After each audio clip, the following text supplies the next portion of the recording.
Most traders think that they have a discipline problem. So they promise themselves that they will try harder, be stronger, and finally stop repeating the same mistakes. But what if the behavior isn't the real problem? What if it's coming from a part of you that learned a long time ago how to protect you? That's what we are talking about today.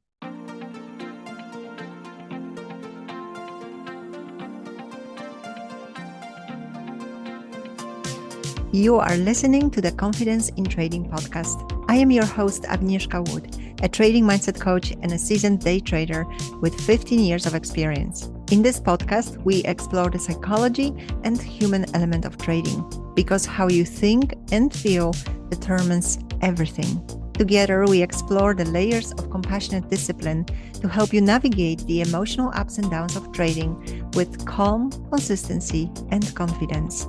Whether you are just starting out or you are a seasoned pro, this podcast is your trusted companion, providing support on your trading journey.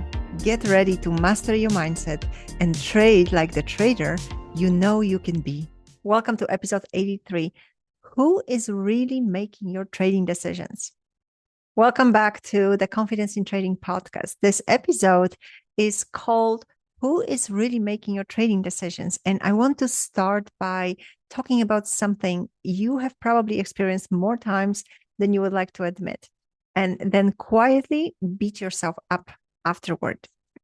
So you sit down to trade with best intentions. You have a plan, you know what you're looking for, and you genuinely want to follow your rules. But somewhere during the session, you catch yourself doing the very thing you promised yourself you wouldn't do again. Maybe you freeze and can't pull the trigger on a perfectly good setup because some part of you still needs to be absolutely certain before it feels safe to act. And maybe you keep sitting at the screen long after the quality opportunities are gone because walking away somehow feels like giving up. Or maybe you start second guessing a setup you were completely confident in an hour earlier because now you are worried the market will turn against you the moment you commit. So you hesitate, watch it go without you, and end up frustrated. And then the session is over and you look back wondering how it happened again. You tell yourself you need more discipline. Maybe you call yourself impatient or emotional. And you ask yourself, what is wrong with me? You label it as another bad habit, promise yourself you will do better tomorrow, and hope that this time you will finally have enough willpower to stop repeating the same pattern. I work with a lot of traders, and one thing I have noticed over the years is that I almost never find a random bad habit. At first, it might look like someone has all the different problems. They overtrade, they hesitate, move their stops, revenge trade, or they cannot stick to their plan. But when we spend a little time looking underneath those behaviors, a pattern always starts to emerge. It's usually the same person showing up over and over again, responding in the same way, even though the market situations look completely different on the surface. I remember a trader telling me, completely frustrated, I think I'm just not cut out for this. Maybe I'm just broken. And honestly, that's what a lot of people believe. But as we explored it together, we didn't find anything was wrong with him. We found that there was a version of him that had learned years earlier how to survive. It was an identity that had developed for a good reason. The problem was that it was still showing up every time he traded, trying to protect him from something that wasn't actually happening anymore.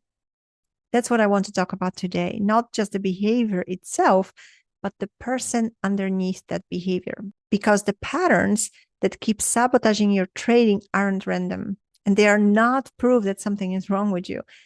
More often than not, they are coming from an identity you developed a long time ago, one that genuinely helped you at some point in life and simply never realized its job was over. And once you start seeing that, everything begins to make a lot more sense. Instead of trying to force yourself to stop a behavior, you become curious about who is actually sitting in the chair and making the decisions when the pressure starts to build. So let me explain what I actually mean by identity, because I am not talking about a personality type or putting yourself into some category.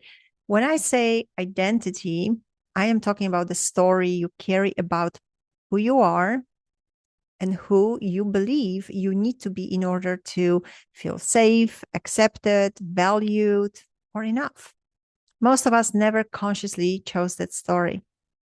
It simply developed over time through our experiences, and it has become so familiar that we don't even notice it's there. It's just a lens through which we see ourselves and the world. And here is the part I really want you to hear, because it's the foundation for everything we are going to talk about today. These identities didn't develop because something was wrong with you. They developed because at some point in your life, they helped you adapt to your environment.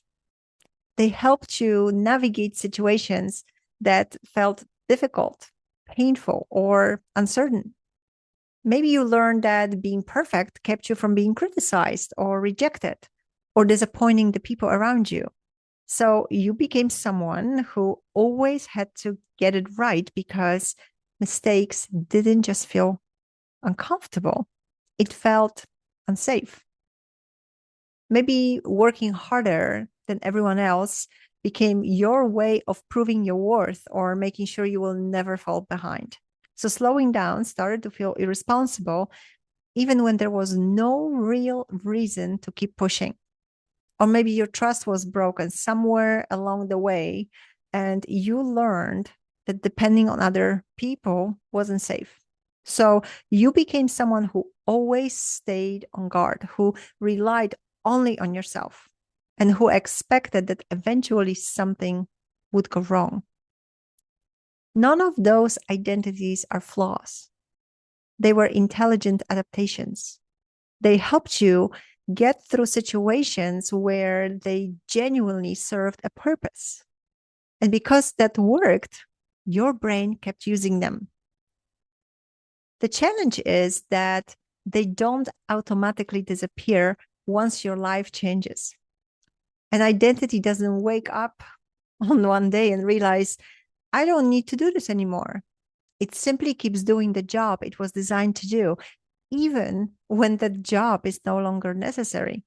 And what's interesting is that in everyday life, many of these identities are actually rewarded.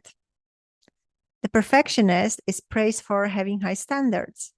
The hard worker is admired for their dedication. And the person who is always prepared is seen as responsible. So nobody really questions these patterns because they often look like strengths. But even outside of trading, they usually come with a cost. They can lead to burnout, constant pressure, difficulty relaxing, or feeling like you're never doing enough. We just rarely connect those struggles back to the identity underneath. And then you sit down to trade, and trading has a way of exposing what everyday life can easily hide. And because there is no boss telling you you are doing a good job. There is no team around you. There are no fixed hours or external structure. It's just you and the market and uncertainty and your own decisions. And that's exactly when those old identities become much more visible. And as soon as pressure increases, your nervous system shifts into a survival state. The calm, logical part of your brain starts taking a back seat. And the part of you that learned years ago how to stay safe steps forward and begins making decisions instead. That's why you can know exactly what your trading plan says before the session starts, and then still find yourself acting completely different once the pressure builds. And in those moments, it isn't simply a lack of discipline. It's often an old identity doing exactly what it learned to do a long time ago, trying to protect you in the only way it knows. I want to introduce you to three of these identities because they show up again and again in many traders I speak to. And if I'm honest, there's a good chance you will recognize yourself in at least one of them. Today, I am only going to introduce them because each one deserves a much deeper conversation. So, my goal isn't to explain everything today. It is simply to help you start recognizing them when they show up in your own trading. The first one is the perfectionist. This is the part of you that feels like it has to get things right. Somewhere along the way, making mistakes stopped feeling like a normal part of learning and started feeling like something you had to avoid at all costs. So you learn to stay in control, prepare more, think harder, and try to eliminate uncertainty before taking action. Outside of trading, those qualities probably helped you succeed. People likely see you as responsible, reliable, and someone with high standards. But trading exposes the other side of that identity. You might hesitate because you don't feel certain enough. You exit winning trades too early because watching profits pull back feels uncomfortable. And sometimes you keep holding or even add to a losing trade because accepting that the trade didn't work feels even more painful than taking the loss itself. There's a lot happening underneath those behaviors, and we could spend an entire episode talking about the perfectionist. But for now, I simply want you to notice that need to be right and start becoming curious about where it first developed. The second identity is the hard worker. This is the person who learned that the answer to every challenge is simply to work harder, study more, put in more hours, push through, keep going. And to be honest, that's probably one of the reasons you have accomplished so much in your life already. The problem is that trading doesn't always reward more effort. In fact, it's one of the few professions where doing more often creates worse results. The hard worker stays at the screen for too long, takes one more trade, keeps searching for one more opportunity, and struggles to stop because walking away feels unproductive. Somewhere deep inside, resting feels uncomfortable, and stopping can almost feel like giving up. The third identity is the victim. And before you react to that word, let me say that I use it without any judgment because it often comes from a very understandable place. This identity usually develops after trust has been broken in some way, maybe by another person, maybe through repeated experiences that taught you life wasn't always fair or predictable. And over time, you learn to protect yourself by staying guarded and relying only on yourself. That same pattern often shows up in trading. You struggle to fully trust your plan. You second guess good signals. You feel like the market is somehow working against you. Or you carry everything by yourself because asking for help or trusting someone else doesn't feel completely safe. We will also spend much more time exploring this identity because there's a lot more underneath than most people realize. For today, I simply wanted to open the door and introduce these three identities. And over the next few weeks, I'm going to explore each one much more deeply on the blog, looking at where they come from, how they affect your trading, and what starts to change once you become aware of them. And if you would like those articles when they are published, you can join my free newsletter at headcoach.com or simply click the link in the episode description and I will send them directly to your inbox. Now, I want to leave you with what I think is the most important idea from today's episode. When people first recognize one of those identities in themselves, especially high achievers, the first instinct is almost always the same. They immediately try to fix it. They decide they are going to stop being a perfectionist. They are going to force themselves to trust the plan. They're going to make themselves walk away from the screen. But here's the problem. That's the exact same strategy you have probably been using your whole life. More pressure, more force, more self-criticism. And unfortunately, pressure is exactly what activates the identity you are trying to move beyond. This is where compassionate discipline offers a completely different approach. The first step isn't changing the behavior. The first step is recognizing the identity underneath. It's becoming aware of who is actually showing up to trade when the pressure builds. It's understanding why that identity developed in the first place and realizing it wasn't trying to hurt you. It was trying to protect you. Only then can real change begin, because you can't change who is making your trading decisions until you first recognize who is sitting in that chair. Awareness always comes first. Everything else is built on top of that. This isn't the kind of work that happens while you are listening to this podcast. Real change happens later, when you are sitting at your trading desk and catch yourself in the middle of one of those familiar patterns. That's where awareness begins. So before we finish today, I want to leave you with 3 questions to reflect on this week. The first one is, what is the behavior you repeat most often when you trade? And instead of asking what it's costing you, ask yourself what it's trying to protect you from. Every behavior has a purpose. The question is, what purpose is it serving for you? The second question is, which of these 3 identities felt most familiar? Was it the perfectionist, the hard worker, or the one who stays guarded and feels like they have to do everything alone? Don't overthink it.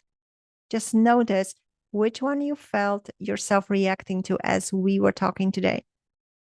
And the third question is, when was the first time in your life that being that person actually helped you?